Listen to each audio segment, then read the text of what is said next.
Iran மீது வரலாறு காணாத பொருளாதார அழுத்தத்தை தரப்போகிறோம், பொருளாதார நெருக்கடியை தரப்போகிறோம், பொருளாதார பேரழிவு நாளை உண்டாக்க போகிறோம் என்று அமெரிக்க அதிபர் சொல்லி அடுத்த நாளே அமெரிக்காவுக்கு அது மிகப்பெரிய தலையடியாக மாறி இருக்கிறது என்பதை சுட்டிக்காட்டியிருக்கிறார்கள். அது எப்படி மிகப்பெரிய தலையடியாக மாறி இருக்குதுன்னு சொல்லி சொன்னா, ஆசிய நாடுகளில் இருக்கக்கூடிய அமெரிக்காவினுடைய படைபலத்தை குறைப்பதற்கு தீர்மானித்திருக்கிறது அமெரிக்கா. இதைத்தான் ஈரான்காரன் திரும்ப திரும்ப சொன்னா, இஸ்ரேலிய பிரதமர் பெஞ்சமின் நெதன்யாஹுக்கு எதிராக இன்டர்போல் மூலமாக ரெட் நோட்டீஸ் வெளியிட வேண்டும் என்கிற கோரிக்கை இன்றைக்கு துருக்கி வலியுறுத்தி இருக்கிறது. ஏன்னா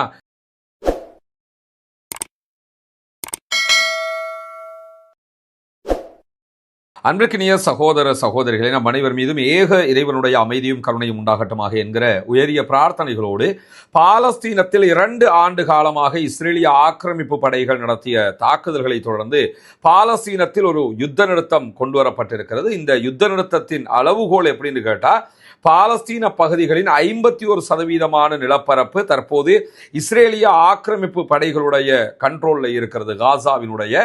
அதே நேரத்தில் மீதி இருக்கக்கூடிய 49% நிலப்பரப்பு அங்க இருக்கக்கூடிய பாலஸ்தீன விடுதலை போராட்ட அமைப்புகளுடைய கண்ட்ரோல்ல இருக்கிறது. இது அந்த சமாதான உடன்படிக்கையில் ஒரு முக்கியமான பகுதி. இதே நேரத்தில் இந்த 2 பகுதிகளையும் பிரிக்கக்கூடிய பகுதிகளுக்கு எல்லோ பார்டர் என்று பெயர் வைத்திருக்கிறார்கள். மஞ்சள் கோடு என்று சொல்லப்படும் பிளாஸ்டிக்ல மஞ்சள் கலர்ல செய்யப்பட்ட சில அடையாளங்கள் சில பகுதிகளில் வைக்கப்பட்டிருக்கிறது.